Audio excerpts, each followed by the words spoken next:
स्वामी जी, सबसे पहले तो मैं आपके बारे में कुछ चीज़ें सर्च कर रहा था, तो मुझे एक लिंक मिला जिसमें बताया गया कि आपने अपनी पढ़ाई का एक अच्छा समय रशिया में बिताया। लगभग 9 साल मैं वहाँ रहा, 6 साल पढ़ा और 3 साल में लगभग 9 साल मैं रसिया में रहा हूँ। 9 साल आप मेरे जीवन का सर्वोत्तम समय है जब मैं रसिया में था।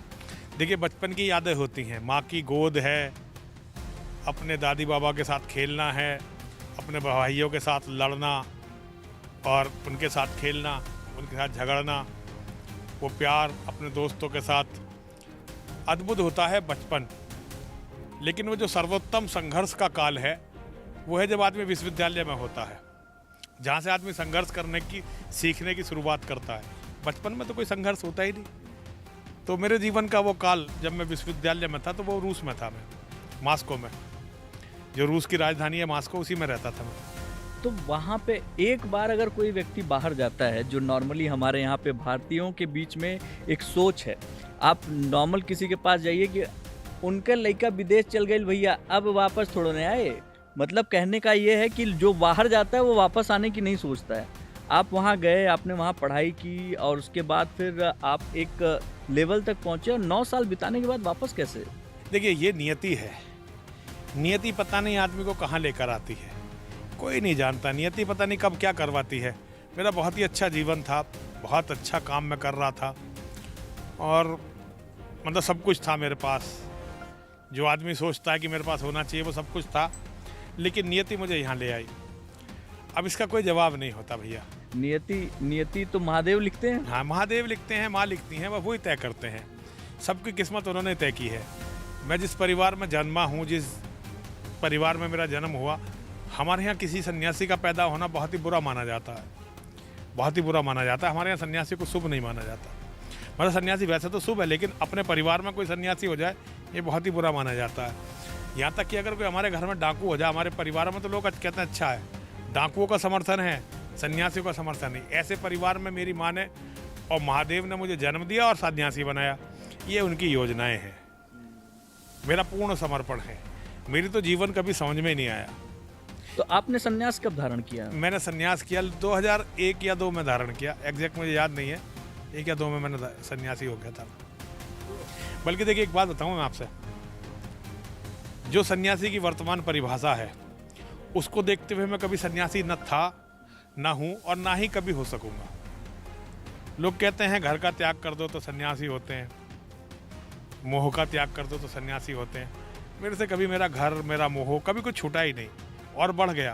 पहले एक छोटा सा घर था, आज हजारों घर अपने हो गए। पहले 5-6 लोग, 10 लोग, 12 लोग परिवार में थे, आज लाखों लोगों का परिवार है। मतलब कुछ भी छूटा नहीं और बढ़ गया। तो किसी जो प्रचलित जो संदर्भ हैं उनमें अगर आपको देखें तो मैं ये वस्त्र जरूर पहनता हूँ। मेरे गुरु स्वामी हरिगिरि जी महाराज की कृपा, स्वामी नारायण गिरि जी महाराज की कृपा की जूना अखाड़े का महामंडलेश्वर भी हूँ। लेकिन सन्यासी कह सकूँ खुद को, इस योग्य अपने को नहीं मानता। एक जो आपका शस्त्र देख के मुझे अचानक से याद आया, एक बार आपने कहीं कहा था सत्यमेव जयते जिस तरीके से है उस तरीके से हिंदुओं को शस्त्रमेव जयते। मेरे गुरुजी श्री BL शर्मा प्रेम सिंह शेर, बैकुंठलाल शर्मा प्रेम सिंह शेर, जिन्हें दिल्ली की बीजेपी की राजनीति का भीष्म पितामह माना जाता था, मैं उनका शिष्य हूँ। हमारे मंदिर में उनकी प्रतिमा भी स्थापित है। उनका ये नारा था, उन्होंने सारे हिंदुओं से कहा था कि भाई अगर तुम शस्त्र नहीं रखोगे, और ये देखिए उससे शस्त्रमेव जयते तो उन्होंने कहा, लेकिन उससे पहले वीर सावरकर आप देखेंगे तो उन्होंने कहा कि हिंदुओं का सैनिकीकरण होना चाहिए और राजनीति का हिंदूकरण होना चाहिए। और उससे पहले आप कॉन्सेप्ट हमारे सनातन धर्म की देखेंगे तो सनातन धर्म तो शस्त्र के बिना पुरुष का होना, सनातन धर्म में तो कल्पित भी नहीं है, इसकी कल्पना भी नहीं होती। अगर आप सनातन धर्मी हैं, आप हिंदू हैं और आपके पास शस्त्र नहीं है तो फिर आप हिंदू हुए ही नहीं। आप कैसे हिंदू हो गए? आप एक भी देवी देवता बताइए जिसके पास शस्त्र ना हो। जिसके पास शस्त्र नहीं है उसे सनातनी कहना, हिंदू कहना, और शस्त्र भी दिखाने वाला खिलौनों जैसा शस्त्र नहीं। जैसे आजकल कुछ नकली संगठन, नकली लोग तलवारें हिलाते, उन्हें बांटते फिरते हैं।